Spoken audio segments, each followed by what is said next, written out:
Hello and welcome to Impact Career Tutorials. आज আমি discuss কৰিবলৈ গৈ আছো আমাৰ SBI ক্লাৰ্ক নটিফিকেশন 2024 যেটো 15 তাৰিখে আমাৰ ৰিলিজ হৈছিলে ওকে তাৰ বিষয়ে আমি চাম কি কি ইম্পৰ্টেন্ট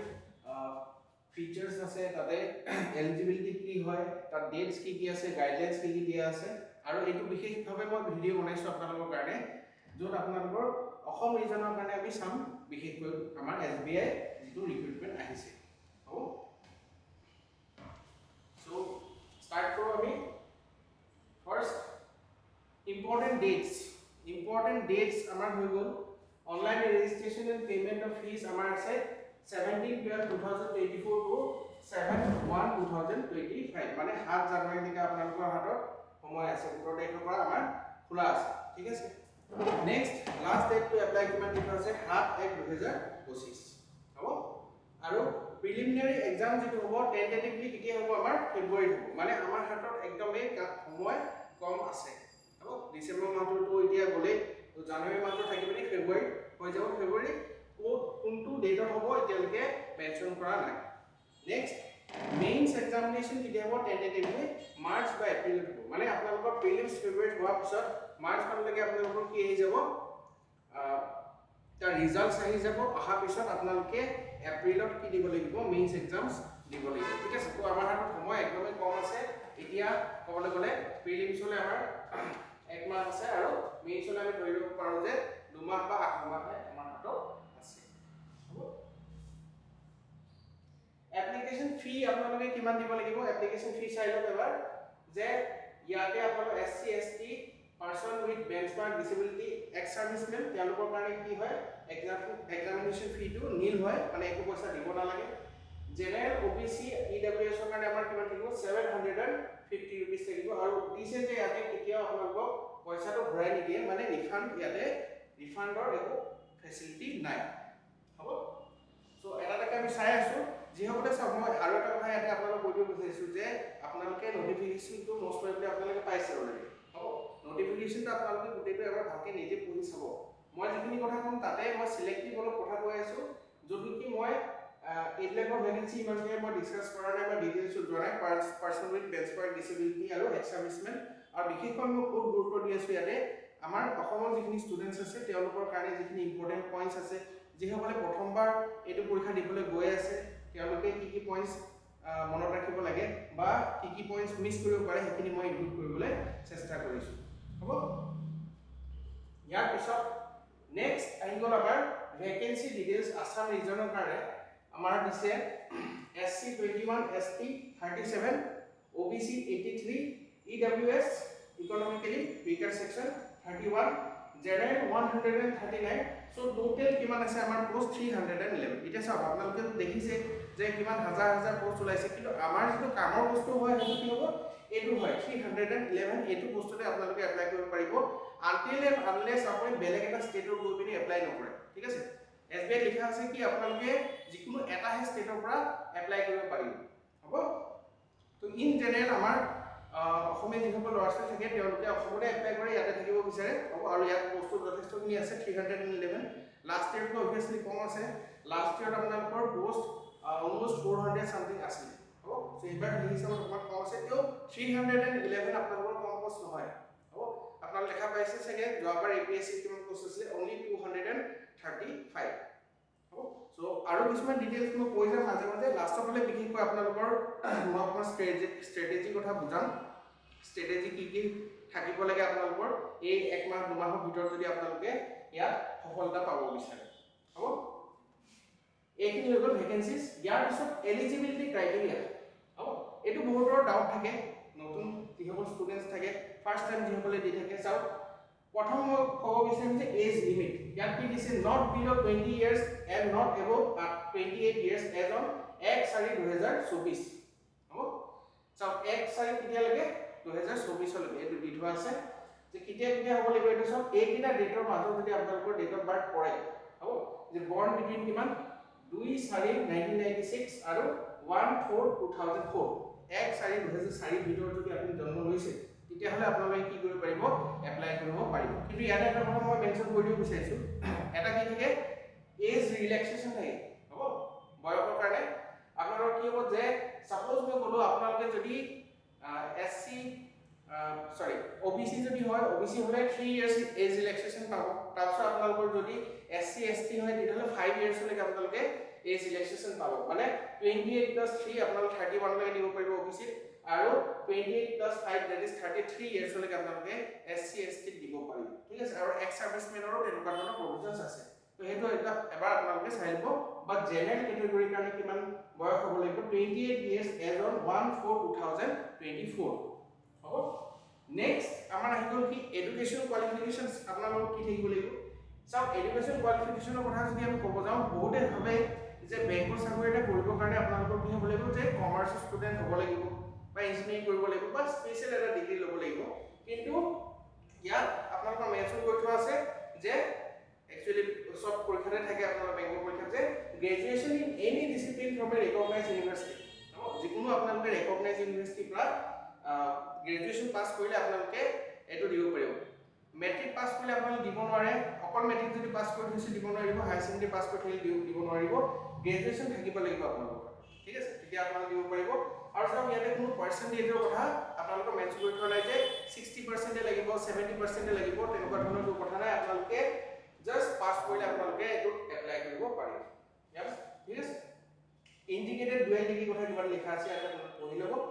ফাইনাল ইয়াৰ ষ্টুডেন্টস সকলে দিব পাৰিব নোৱাৰে যে সব ফাইনাল ইয়াৰ ষ্টুডেন্টস সকলে দিব পাৰিব কিন্তু ইয়াত আৰু এটা ক্লজ দি দিছে they will have to produce proof of having passed the graduation examination on or before 31/12/2024 মানে 31/12/2024 ৰ আগত মানে ডিসেম্বৰ আপোনাৰ এইটো যেটো মাহ চলি আছে আমাৰ 2024 ৰ ডিসেম্বৰ 31 লৈকে আপোনালোকৰ কি হ'ব লাগিব আপুনি পাস হ'ব লাগিব ঠিক আছে তো লাগিলে যদি আপোনালোকৰ সাৰ্টিফিকেট নাই পিছৰকে আপোনালোকে দেখাব পাৰিব খালি সাৰ্টিফিকেটৰ ডেটটো কি থাকিব লাগিব এটো থাকিব লাগিব বা ইয়াৰ আগত হ'ব লাগিব ঠিক আছে মানে 31 ডিসেম্বৰ 2024 বা তাৰ আগত ডিসেম্বৰৰ যিকোনো তাৰিখ হ'ব পাৰে নৱেম্বৰ অক্টোবৰ তেনেকুৱা হ'ব পাৰে বাট ইয়াৰ পিছত যদি আপুনি কৰিছে তেতিয়াহলে আপোনালোকে এপ্লাই কৰিব নোৱাৰিব নেক্সট কল লেটাৰ ইনষ্ট্ৰাকচনছ অফ কি দি থোৱা আছে এনেটো কল লেটাৰ ইনষ্ট্ৰাকচন বহুত দীঘলীয়া আছে আপোনালোকে মই অলৰেডি কৈছো যে আপোনালোকে ইন ডিটেইলছ সদায় এবাৰ নটিফিকেশনটো চাব এইটো আপোনালোকে ভিডিও মই এনেকুৱা ধৰণকৈ দিছো যাতে কি পইণ্ট যিকিটা থাকিব ঠিক আছে মেইন ইম্পৰ্টেন্ট পইণ্টছ যিকিটা দিছো but still you have to look into the main notification হ'ব সো প্ৰিলিমিনাৰী চাব আপোনালোকে প্ৰিলিমিনাৰী এক্সামত কি হ'ব যে এটা কথা লিখি থোৱা আছে যিটো মোক ইম্পৰ্টেন্ট লাগিলে মই এইটো দি দিছো ঠিক আছে অলপ বোল্ডটো তাত লিখা আছে যে আপোনালোকৰ যিটো কি থাকিব কল লেটাৰ থাকিব আপোনালোকে অনলাইন প্ৰিন্ট কৰিব লাগিব প্ৰিন্ট কৰি উঠি তাত ফটো লগাব লাগিব তাৰপিছত সিগনেচাৰ মাৰিব লাগিব যি কৰিব তাৰপিছত আপোনালোকৰ আইডি প্ৰুফ যি দিব আপোনালোকে লৈ যাব এক্সামত হ'ব কিন্তু এটো কৈছে retain for mains exam with ID proof and additional documents must be authenticated stamp at the exam venue মানে আপোনালোকে যেতিয়া কল লেটাৰখন লৈ যাব এক্সাম ভেন্যুলৈ তেতিয়া আপোনালোকে এটা ষ্টাম্প মাৰি দিব ঠিক আছে অথেন্টিক কৰি দিব কোনে এসবিআই অফিচিয়েলছ সকলে সো তেতিয়া আপোনালোকে হেখন এডমিট কাৰ্ড বা কল লেটাৰখন আপোনালোকে কি কৰিব লাগিব ভালকে ৰাখি থব লাগিব নিজৰ লগত ঠিক আছে চাওক এইটো হেৰাই গলে কেতিয়াবা প্ৰভিজনছ থাকে কিন্তু আমি কি হয় প্ৰিভেনশন ইজ বেটাৰ দেন কিউৰ এখানে আমি যদি আগৰ পৰা বস্তু ভালকে ৰাখি থৈ দিও তেতিয়াহলে আমাৰ অসুবিধাৰ সন্মুখীন হ'বলগীয়া নহয় এতিয়া কথা আহি গ'ল যে মেইন এক্সাম ৰিকুৱাৰমেন্টছ আপোনালোক কি হ'ব এইটো সবিয়া লিখা আছে অথেন্টিকেটেড প্ৰিলিমিনাৰী এক্সাম কল লেটাৰৰ অথেন্টিকেটেড যিটো আমাৰ কল লেটাৰ আছে সেইখন আমাক লাগিব মেইন এক্সাম কল লেটাৰ লাগিব টু এডিশন ফটোগ্ৰাফ লাগিব টু এণ্ড আদাৰ ৰিকুইজিট ডকুমেন্টছ হ'ব ফটোগ্ৰাফ আপোনালোকে কি কৰিব তাত লিখাই আছে কেনেকুৱা ধৰণৰ ডাইমেনশনৰ হ'ব লাগে সেই ডাইমেনশনৰ মতে আপোনালোকে ফটোগ্ৰাফ তুলিব পাসপোৰ্ট ফটো থাকিব লাগিব ক্লিয়াৰ ফটো থাকিব লাগিব ঠিক আছে চশমা পিন্ধিব নোৱাৰিব এইবিলাক কথা তাত লিখা থাকিব হ'ব তো সেইটো চাই লিব আৰু পাৰিলে সেইটো আপোনালোকে ডিজিটেল কপিটো লৈ লব যদি আপোনালোকে ধৰক ষ্টুডিঅ'ত বনাইছে বা কোনোবা ফ্ৰেণ্ডৰ তাত বনাইছে যেনেকৈ বনাইছে আপোনালোকে সেইটো ডিজিটেল কপি ৰাখি থব বেছিকৈ প্ৰিণ্ট কৰি থৈ দিব পিছতটো আপোনালোকৰ কি হ'ব দৰকাৰ পৰি থাকিব ইয়াৰ পিছত আমি আহিছো এক্সাম পেটাৰ্ণ কেনেকুৱা ধৰণৰ হ'ব চাওক সো এক্সাম পেটাৰ্ণটো আপোনালোকৰ আগৰ নিচিনাই আছে ইয়াত যদি আপোনাৰ সৰু হৈছে মই কৈ দিছো আপোনালোকক যে ফাৰ্ষ্ট কি হ'ব ইয়াতে প্ৰিলিমছ হ'ব ফেজ 1 প্ৰিলিমছ এক্সামিনেশ্যন হ'ব আফটাৰ দ্যাট কি হ'ব মেইনছ এক্সামিনেশ্যন হ'ব ঠিক আছে তো ইয়াৰে মই কিছুমান কথা কৈ দিছো আপোনালোকক ইয়াতে আপোনালোকৰ কি নাথাকিব ইন্টাৰভিউ আপোনালোকৰ ইয়াতে নাথাকিব ইন্টাৰভিউ ইয়াতে নাথাকিব অকল কি হ'ব প্ৰিলিমছ হ'ব দুটা ষ্টেজত হ'ব প্ৰিলিমছ প্লাস মেইনছ আগৰ নিচিনাই হয় প্ৰিলিমছত আপোনালোকে চাওক ইয়াত কি কি আহিব দি থোৱা আছে প্ৰথমতে হৈ গ'ল English language medium of exam চাওক ইংলিছতে আহিব হ'ব আৰু মিডিয়াম অফ এক্সাম কি ভাষাত হ'ব মই এবাৰ দেখাই দিম বাৰু আপোনালোকক হ'ব ইয়াতে নাম্বাৰ অফ কোৱেশ্চনছ কিমান আছে 30 ম্যাক্সিমাম মাৰ্কস 30 আৰু 20 মিনিট পাব নিউমেৰিকেল এবিলিটি মানে কি হয় ম্যাথছ আপোনালোকৰ এটা সব স্টাৰ ডিফাৰেন্স মানে বেলেগ বেলেগ ভাষাটো আপোনালোকে দিব পাৰিব অসমীয়াটো এটা ভাষাত দিব পাৰিব আপোনালোকে হিন্দীটো দিব পাৰিব ঠিক আছে তেনেকুৱা ধৰণৰ কেইটামান ভাষা আছে আপোনালোকে সেইকেইটা দিব পাৰিব এতিয়া নাম্বাৰ অফ কোৱেশ্চনছ 35 মাৰ্কস এক মাৰ্ক মানে 20 মিনিট ৰিজনিং কিমান 35 কোৱেশ্চনছ 35 মাৰ্কস 20 মিনিট আৰু টোটাল কিমান হ'ব কোৱেশ্চন 100 কোৱেশ্চনছ 100 মাৰ্কস আৰু 1 আৱাৰ ঠিক আছে সো 1 ঘন্টাত আপোনালোকে কি কৰিব লাগিব 100টা কোৱেশ্চনছ আপোনালোকে সলভ কৰিব লাগিব বা এটেন্ড কৰিব লাগিব তাৰে ওপৰত কি হ'ব কাট অফ মাৰ্ক আহিব হ'ব এতিয়া কথাটো হ'ল যে আপোনালোকৰ নেগেটিভ মাৰ্কিং আছে both in the prelims and mains ইয়াতে কি দিছে 1/4 of the marks assigned for that question will be deducted for each wrong answer মানে যেটো এটা কোৱেশ্চন 1 মাৰ্ক আছে তো 1/4 মানে 0.25 কে আপোনালোকৰ কি হ'ব নেগেটিভ আহিব for each wrong answer given হ'ব আৰু ইয়াত দিছে এটা সব no minimum qualifying marks are prescribed for individual test or for aggregate score section wise marks will not be maintained মানে কি আপোনালোকক section wise marks বিলাক কেতিয়াও নিদি যদি আপোনালোকে পিছত যেতিয়া আপোনালোকে পাস কৰি অহাৰ পিছত আপোনালোকৰ হাতত কি আহিব পাব স্কোৰ কাৰ্ডখন আহিব স্কোৰ কাৰ্ডখনত আপোনালোকৰ এইটো লিখান থাকে যে আপুনি ম্যাথছত কিমান পালে ৰিজনিংত কিমান পালে ইংলিছত কিমান পালে হেতু আপোনালোকৰ তাত মেনশন কৰা নাথাকিব অকল কি থাকিব আপোনালোকৰ হাতত যে টোটেল ইমানটো মাৰ্কছৰ ভিতৰত 100 মাৰ্কছৰ ভিতৰত আপুনি কিমান মাৰ্কছ পালে ঠিক আছে আৰু আপোনাৰ কাট অফ ক্লিয়াৰ হৈছে নাই হোৱা হেতু আপোনালোকৰ কি দিয়া থাকিব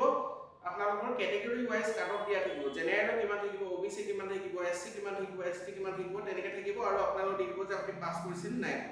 similar thing will happen in the mains examination তো সব আপোনালোকে যেটা টপিক আছে সব ইয়াত এক্সট্ৰা কি আহি যায় ক'বলৈ গ'লে ইয়াত এক্সট্ৰা সব ইংলিশ তো আহিব ম্যাথছ তো আহিব ৰিজনিং আহিব এক্সট্ৰা আহিব আপোনালোকৰ ইয়াতে কম্পিউটাৰ এপ্টিটিউড ঠিক আছে আৰু প্লাস আপোনালোকৰ এফালে আহিব কি general/financial awareness ঠিক আছে বেংকৰ কাৰণে কি হৈ যায় আপোনালোকৰ স্ট্যাটিক জিকে ঠিক আছে যেনে হিষ্ট্ৰি পলিটি জিওগ্ৰাফি এখিনি বেছি ইম্পৰ্টেন্ট হয় কোনখিনি বেছি ইম্পৰ্টেন্ট হয় আপোনালোকৰ কাৰণে ইম্পৰ্টেন্ট হয় বেছি কাৰেন্ট এফেয়াৰ্সৰ ভিতৰতো আপোনালোকে কোনটো বস্তুৰ কাৰণে বেছি ফোকাস কৰিব লাগিব ফাইনান্সিয়েল এৱাৰনেস হ'ব কোবাত আপোনালোকৰ বেংকৰ যদি কিবা নিউজ পাইছে নতুন চেয়াৰম্যান আহিছে কোনবা বেংক মাৰ্জাৰ হৈ আছে বেলেগ এটা বেংকৰ লগত হ'ব আৰবিআই কোনবাটা বেংকৰ ওপৰত আপোনালোকৰ ফাইন লগাই আছে তো হেবিলাক বহুত ইম্পৰ্টেন্ট হৈ যায় লগতে আপোনালোকৰ গভৰ্ণমেন্ট স্কিমছ নতুন স্কিমছ যিবিলাক আহিছে হ'ব আৰু জেনাৰেল যিখিনি কাৰেন্ট এফেয়াৰ্স আছে সেইখিনি আপোনালোকৰ আহিব ঠিক আছে 50 কোৱেশ্চন 50 মাৰ্কস 35 মিনিটস তো এটো চাও আপোনাৰ টাইমৰ ইমান ইস্যু নহয় মেইনছ পৰীক্ষাত মই কৈছো আপোনালোকে অকমান টাইমৰ ইমান ইস্যু নাপায় 35 মিনিটস পাব ইংলিছৰ কাৰণে ঠিক আছে কোৱান্টিটি এপ্টিটিউড 50 কোৱেশ্চন 50 মাৰ্কস মান 45 মিনিটস পাব 50 টা কোৱেশ্চন কৰিবৰ কাৰণে আপোনালোকে 45 মিনিটস পাব ঠিক আছে তো ইয়াত কৰি আপোনালোকে বেছি টাইম পাব কিন্তু ইয়াতে কোৱেশ্চনছ বিলাক কি থাকিব অকমান আপোনালোকৰ কনসেপচুৱেল থাকিব ঠিক আছে নেক্সট হৈ গ'ল কি reasoning ability and computer aptitude হ'ব ইয়াত কম্পিউটাৰ এপ্টিটিউড এক্সট্ৰাকে আহি আছে ইয়াতে সব ওয়েটেজ অফ মাৰ্কস তো বেছি আছে 50 টা কোৱেশ্চনত কিমান আছে 60 মাৰ্কস আছে তো কিছুমান কোৱেশ্চনছ মেবি 1.5 কিছুমান 2 মাৰ্কস তেও থাকিব পাৰে হ'ব আৰু টোটাল হৈ গ'ল ডিউৰেচন কিমান 45 মিনিটস সো টোটাল আপোনালোকে 200 মাৰ্ক কৰিবৰ কাৰণে মই ইয়াত লিখি দিছো এবাৰ প্ৰিলিমছত 100 মাৰ্কস কৰিবৰ কাৰণে আপোনালোকে 1 ঘণ্টা পাব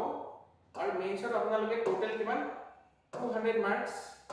কৰিবৰ কাৰণে 2 আৱাৰ 40 মিনিট পাব 2 ঘণ্টা 40 মিনিট পাব ঠিক আছে তো মেইন যেটো আপোনালোকৰ ফাস্ট মানুহ যেটো কৈ থাকে ফাস্ট হ'ব লাগে বুলি ফাস্ট আপোনালোকৰ যেটো শৰ্টকাট টেকনিক বা ফাস্ট হ'ব লাগিব হেতু আপোনালোকে ইয়াতো অবিয়াসলি হ'বই লাগিব ঠিক আছে কিন্তু মই কথাটো কৈছো যে ইয়াৰ তুলনাত ইয়াত অকমান হলে আপোনালোকে টাইম পাব কিন্তু কথাটো হ'ল যে ইয়াতে আপোনালোকৰ অকমান লেভেল অফ ডিফিকাল্টিটো কি হৈ যাব বাঢ়ি যাব ইয়াত হ'ব ঠিক আছে তো ইয়াতো কি হ'ব মই এইটো কৈছিলো আগতে যে আপোনালোকৰ ইয়াতো সেকশনাল মাৰ্কস খিনি আপোনালোক মেইনটেইন কৰা নাযাব যে এগ্ৰিগেট এটা মাৰ্কস দিব যেনেকৈ ধৰক 200 মাৰ্কসৰ ভিতৰত সাপোজ আপুনি পাইছে 85 তো 85 বুলি আপোনাৰ মাৰ্কসটো দি দিব কিন্তু আপুনি ম্যাথছত কিমান পালে ৰিজনিং ফাইনান্সিয়েল এৱাৰনেছত কি পালে হেবিলাক আপোনালোক সেকশন ওয়াইজ দি নিদি হেতু মেইনটেইন নকৰে বুলি কৈ দিছে সিস্টেম ওকে সো ঠিক আছে তেতিয়াহ'লে আমি নেক্সট পাৰো সব পে স্কেল আপোনালোকে এটা কি থাকে ইয়াতে যদি আমি চাও এটা কি হৈ গ'ল আপোনালোকৰ এইখিনি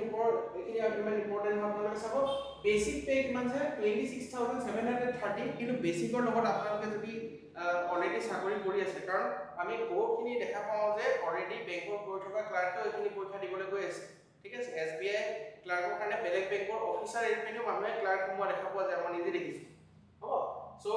সেইটো কাৰণে মই কৈ আছো যে আপোনালোকে যিসকলে ঘুমাইছে আপোনালোকে ভালকে বুজি পাব কিন্তু যিসকলে নতুনকৈ আহিছে মই কৈছো এইটো আপোনালোকৰ স্যালাৰি নহয় এইটো কি হয় বেসিক পে হয় যেটো লিখা আছে বেসিকৰ ওপৰত কি থাকিব আপোনালোকে ডিএ থাকিব ঠিক আছে ডিএনএস এলাউন্স থাকিব আৰু বিশেষ বেলেগ বেলেগ ধৰণৰ এলাউন্স থাকিব এইচআৰএ বুলি কয় হাউস ৰেন্ট এলাউন্স থাকিব পেট্ৰল এলাউন্স থাকিব ঠিক আছে সো তেনেকুৱা ধৰণৰ মোবাইল ৰিচাৰ্জ কৰিবলৈ ইন্টাৰনেট চলাবৰ কাৰণে বেলেগ বেলেগ ধৰণৰ আপোনালোকৰ কি থাকিব ট্ৰেভেলিং এলাউন্স বেলেগ বেলেগ ধৰণৰ এলাউন্স থাকিব সো টোটাল গৈ পেনি এটো মই ৰিসেন্ট ডাটা একদম আনিছো আপোনালোকৰ আগত ঠিক আছে মই নিজৰ যিহেতু মোৰ লগৰ বহুতে কৰি আছে SBI ক্লাৰ্কো কৰি আছে পিও কৰি আছে মোৰ ষ্টুডেন্টও কৰি আছে এতিয়া এটা টাইমত মই সোমাইছিলো ঠিক আছে তো তেতিয়া কম আছিল এতিয়া বাইপাৰ্টেড সেটেলমেন্টৰ পিছত স্যালাৰি যথেষ্টখিনি বাঢ়ি গৈছে তো এৰাউন্ড আপোনালোকে 41000 মান পাব so that's not a small amount okay আৰু আপোনালোকৰ জব টাইমিং কি থাকিব morning 10 AM to evening 5 PM ঠিক আছে বাস মানে কৰিব লাগিব তাৰ উপৰি আপুনি নিজৰ ইচ্ছা মতে কৰিছে সেইটো বেলেগ কথা বাট আপোনাক কোনো ফোৰ্স কৰি ৰাখিব নোৱাৰে after 5 PM that's da beauty of A clerical job okay so এটো যেটো লিখিছে এটো আপোনালোকে কি হয় বেসিক পে হয় কিন্তু আপোনালোকৰ টোটাল যেটো পইচা থাকিব আপোনালোকে কি হ'ব around 41000 okay clear so next আমি আহো যে প্ৰবেশন পিৰিয়ড এটা চাও যেতিয়া আপুনি বেংকত জয়েন কৰে তেতিয়া বেংকত জয়েন কৰাৰ লগে লগে আপোনাৰ কনফাৰ্মেশন হৈ নিছে কনফাৰ্মেশন মানে কি যে আপুনি পাৰ্মানেন্ট এমপ্লয়ি হৈ গ'ল প্ৰবেশন মানে কি হৈ গ'ল যে আপোনালোকৰ হেতু মেইনলি ট্ৰেইনিং পিৰিয়ড বুলি ধৰা যায় প্ৰবেশনাৰি পিৰিয়ডটো ট্ৰেইনিং পিৰিয়ড বুলি ধৰা যায় এতিয়া যে আমি বেংক পিও বুলি পিও মানে কি প্রবেশনারি অফিসার ঠিক আছে কিন্তু তাৰ ডেজিগনেশনটো পিছতকে কি হৈ যাব স্কেল 1 অফিসাৰ ঠিক আছে তো তেনেকুৱা ধৰণৰ থাকিব পিছতকে বেলেগ বেলেগ স্কেল থাকে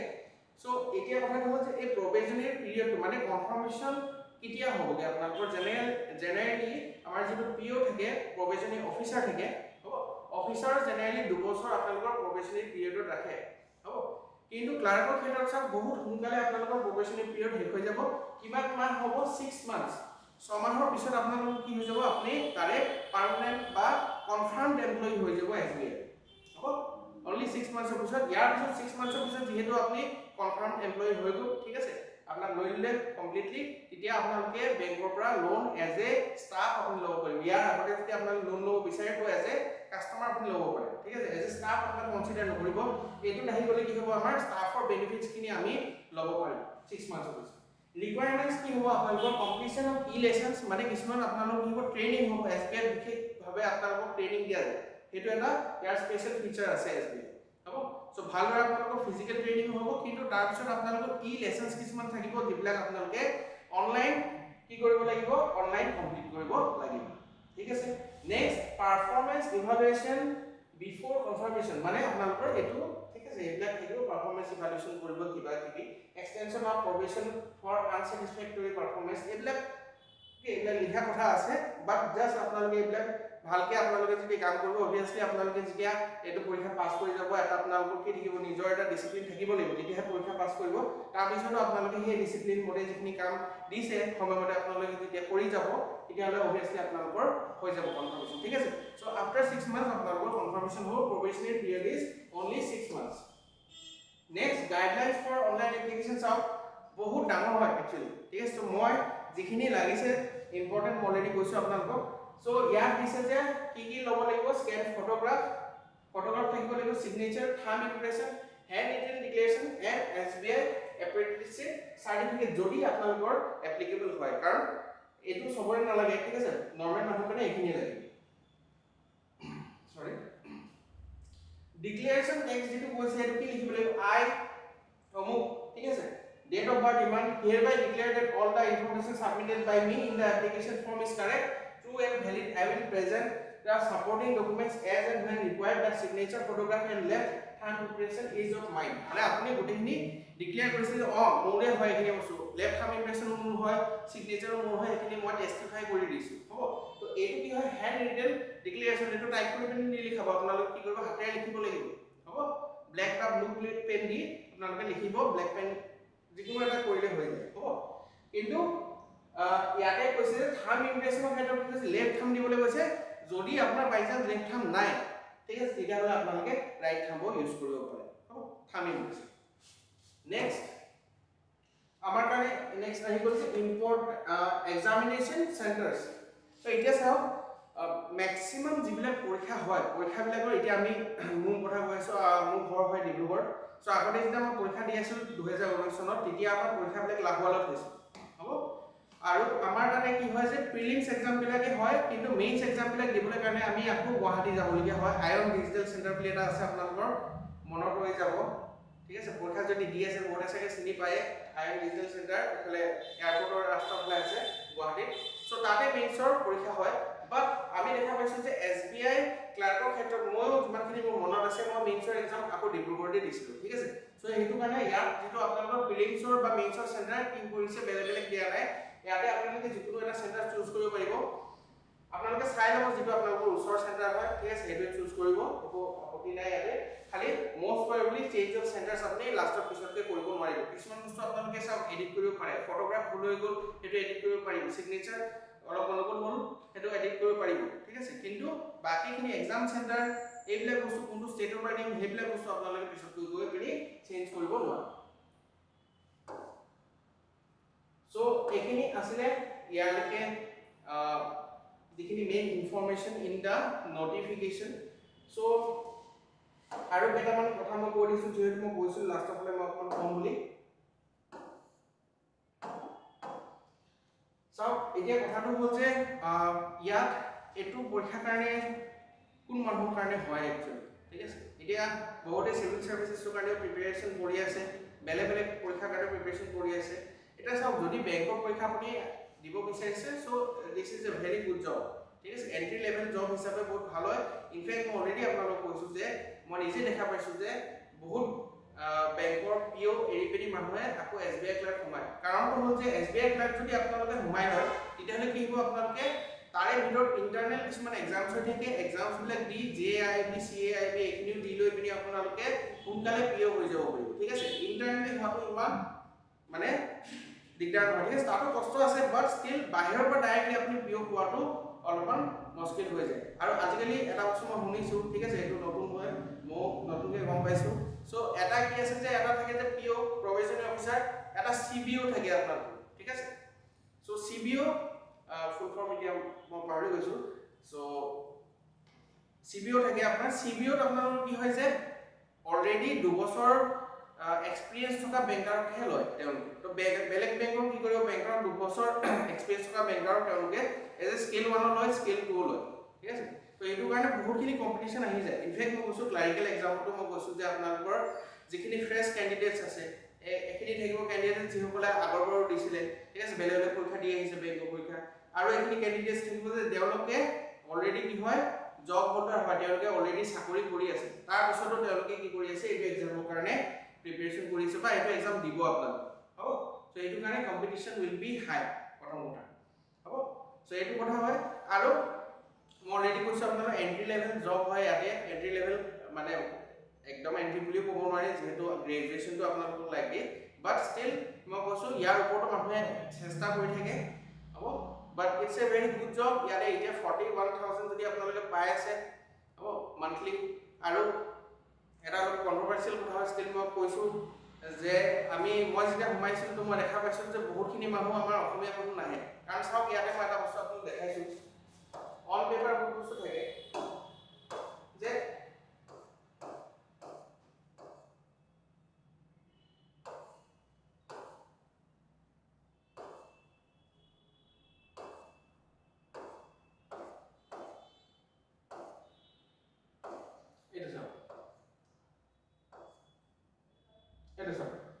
এটা কি থাকে ল্যাঙ্গুয়েজ প্রফিসিয়েন্সি টেস্ট ঠিক আছে। কি কয় বস্তুটো মানে কি যিকোনো এটা ষ্টেটত যেতিয়া আপুনি গৈ পিনি ক্লাৰিকেল লেভেল ক্লাৰিকেল বুলি নহয় বাকি জেগাটো থাকে ঠিক আছে সেইটো পিওটো থাকে যিকোনো ষ্টেটত গৈ পিনি আপুনি বেংকত যেতিয়া কাম কৰিব তেতিয়া কি হ'ব সেই ষ্টেটৰ আপোনাৰ যিটো লোকেল লেংগুৱেজ থাকে সেইটো জানিব লাগে নহলে আপোনালোকে কি হ'ব যে মানুহ কি হ'ব বেংকত মানুহ আহিব পইচা জমা কৰিবলৈ যিকোনো কামৰ কাৰণে আহিব পাৰে পইচা ওলাবৰ কাৰণে জমা কৰিবৰ কাৰণে এমটি কৰিবৰ কাৰণে হ'ব লোন ল'বৰ কাৰণে সো তেতিয়া কি কৰিব লাগিব মানুহৰ লগতটো আমি ইন্টাৰেকচন কেনেকৈ কৰিম এতিয়া আমিহে জানো হিন্দীটো জানো আমি ইংলিছতো জানো অসমীয়া মানুহে বহুত জেগাত চাউৰ জেগাত আছে য'ত নেকি তেওঁলোকে নিজৰ লোকেল লেংগুৱেজটোৱে জানে বা ভিতৰৰ গাঁৱৰ অঞ্চলটো আমাৰ অসমীয়া মানুহ বহুতে অকল অসমীয়াহে বুজি পায় সো সেইটো কাৰণে কি হৈছে লোকেল লেংগুৱেজ কিছুমান প্ৰেছক্ৰাইব কৰি থোৱা আছে যেনে অসমত যদি আমি পৰীক্ষা দিব বিচাৰো তেতিয়াহ'লে আমি চাওক আছামিজ বেংগলী বা বড়ো এই তিনিটা লেংগুৱেজ আমি জানিব লাগিব মানে এই তিনিটাই জানিব লাগিব নহয় এই তিনিটাৰ ভিতৰত কোনোবা এটা জানিলেও আপোনাৰ হৈ যাব ঠিক আছে তো এতিয়া চাওক অৰুণাচল প্ৰদেশত যেনেকৈ আছে যে অৰুণাচল প্ৰদেশত কি আছে যে ইংলিছ জানিব লাগে তো ইংলিছটো সবেই জানে তো তাতো মানুহে এপ্লাই কৰিব হ'ব সো কিছুমান ষ্টেটত কি হয় যে আপোনালোকে চাগে বহুত দেখিব যে কোনটো ষ্টেটৰ পৰা এপ্লাই কৰিম মই ভিডিঅ' বনোৱাই নাই কোনটো ষ্টেটৰ পৰা এপ্লাই কৰিম ঠিক আছে আমাৰ হাততে ইমানখিনি পোষ্ট আছে আমি ইয়াতে এপ্লাই কৰিম ইয়াতে থাকিম কিন্তু মই কৈছোঁ যে বহুতখিনি বাহিৰৰ ষ্টেটৰ পৰা আহি পিনি মানুহে ইয়াতে চাকৰি আপোনালোকৰ কিন্তু লৈ আছে ঠিক আছে আপোনালোকে গমেই নাপায় চ' এতিয়া কথাটো হ'ল যে আছামিজ বেংগলী বা বড়ো এতিয়া চাওক বেংগলী জনা ৱেষ্ট বেংগলৰ যিখিনি মানুহ থাকে ৱেষ্ট বেংগলৰ মানুহখিনি আহি যায় দিবলৈ কাৰণে ঠিক আছে বড়োটো বাৰু ঠিক আছে আমাৰ যিখিনি ট্ৰাইবেল মানুহ আছে ইয়াতে এইখিনি আমাৰে মানুহ হয় বড়ো মানুহ কিন্তু আছামিজ এতিয়া মানুহে বহুতে নাজানে মানে এই তিনিটাই বস্তু আছামিজো নাজানে বেংগলীও নাজানে বড়োও নাজানে এনেকুৱা ধৰণৰ এজন বাহিৰৰ মানুহ আহি গ'ল বাহিৰৰ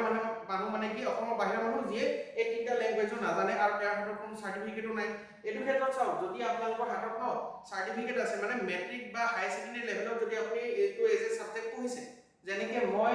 পঢ়িছোঁ মেট্ৰিকত মই কি কৰিছোঁ আছামিজ ফ'ৰ্থ আছিলে মোৰ ছাবজেক্ট চ' সেইটো কাৰণে মোৰ লেংগুৱেজ প্ৰফিচিয়েঞ্চি টেষ্ট কেতিয়াও দিবলগীয়া হোৱা নাই কিন্তু যদি আপোনাৰ হাতত আপুনি অসমীয়া হয় কিন্তু আপোনাৰ হাতত অসমীয়া চাৰ্টিফিকেট নাই ঠিক আছে তেতিয়াহ'লে আপুনি টেষ্ট দিব লাগিব সেই টেষ্টটোত যদি আপুনি পাছ কৰিব নোৱাৰে তেতিয়াহ'লে আপোনাক আৰু চান্স দিবলৈ কাৰণে ঠিক আছে আকৌ আপুনি যদি এপ্লাই কৰে মানে আকৌ দি থাকিব পাৰে তেনেকৈ মই নাজানো যে কিমান দিনলৈকে দি থাকিব পাৰে বাট মই কৈছোঁ দিছ ইজ নট একচুৱেলি কি ক'ম মই অন পেপাৰ আছে বস্তুটো বাট ষ্টিল এইটো ইমানকৈ আমাৰ ইয়াত বা যিকোনো মই কৈছোঁ অকল SBI বুলিয়ে নহয় বহুতকেইটা বেংকত আপোনালোকে এইটো বস্তু অন পেপাৰহে আছে অন গ্ৰাউণ্ড ৰিয়েলিটি এইটো বস্তু হৈ থকা নাই ঠিক আছে তো সেইটো কাৰণে আমি দেখা পাওঁ যে বহুত আপোনালোকে যাব যে SBI গৈ আপুনি দেখা পাব যে এইটো আছামিজত অসমীয়াত কথা পাতিব নাজানে মানুহজনে ঠিক আছে তেতিয়াহ'লে কেনেকৈ চাকৰি কৰি আছে LPTটো পাছ নকৰাকৈ কেনেকৈ চাকৰি কৰি আছে that's A very big question হ'ব চ' তেনেকুৱা ধৰণৰ আছে বহুতখিনি ফেক্টৰ্ছ আৰু যি কি নহওক মই জাষ্ট এইটো কথা ক'ব বিচাৰিছোঁ যে আপোনালোকৰ কম্পিটিশ্যন কোন হ'ব ফ্ৰেছ গ্ৰেজুৱেটছ হৈ গ'ল ঠিক আছে ভেটেৰান যিসকলে দি আছে মানুহ অলৰেডি পৰীক্ষা দি আছে 2-3 বছৰ পৰা তেওঁলোক আছে হ'ব বেংকৰ এমপ্লয়িজ আছে যিসকলে বেলেগ বেংকত ক্লাৰিকেল বা পিঅ' কৰি আছে তেওঁলোকে ইয়াত সোমাবলৈ বিচাৰিব আৰু সেইখিনি অকল মই কৈছোঁ অনলি অসমৰ পৰাই নাই কিছুমান মানুহ যিসকলে আহি পিনি ইয়াত পৰীক্ষা দিবলৈ আহিব আপোনালোকে লগ পাব ঠিক আছে তো সেইসকল মানুহ আপোনালোকৰ কি হয় কম্পিটিটৰ হয় চ' আপোনালোকৰ এটাই চিট লাগে বাৰু বাট ষ্টিল আপোনালোকে জানি লোৱাটো ভাল হ'ব চ' that was the small thing that I had to say বাকি আপোনালোকে you have to study hard for this 1 to 2 months out আপোনালোকে এলাহ কৰি থাকিলে নপঢ়িলে নহ'ব নিজে পঢ়িব লাগিব PYQs আপোনালোকে সলভ কৰক প্ৰিভিয়াছ ইয়াৰ কোৱেশ্চনছ ঠিক আছে পেটাৰ্নটো ধৰিবলৈ চেষ্টা কৰক কেনেকুৱা ধৰণৰ কোৱেশ্চনছ আহিছে তাৰ ৰিলেটেড কোৱেশ্চনছ কৰিবলৈ চেষ্টা কৰক লগতে আপোনালোকে মকবিলাক লগাওক মক টেষ্টবিলাক দিয়ক আপোনালোকে নিজকে ইভালুৱেট কৰি চাওক যে মোৰ ক'ৰ প্ৰব্লেম আছে ঠিক আছে যেনেকৈ ধৰক মই পাইছোঁ যে মোৰ নিজৰ কি আছিল যে মোৰ কাৰেণ্ট এফেয়াৰ্ছ বহুত বেয়া আছিল লগতে ৰিজনিঙৰ মোৰ পাজলছ আৰু চিটিং এৰেঞ্জমেণ্টত গণ্ডগোল আছিল ঠিক আছে বাট টাইম বেছি লাগি আছিল তো মই সেইখিনি ৱৰ্কআউট কৰিলোঁ মই ডেইলি প্ৰেক্টিছ কৰি দিওঁ okay so' like that you have to practice এনেকৈ কৰি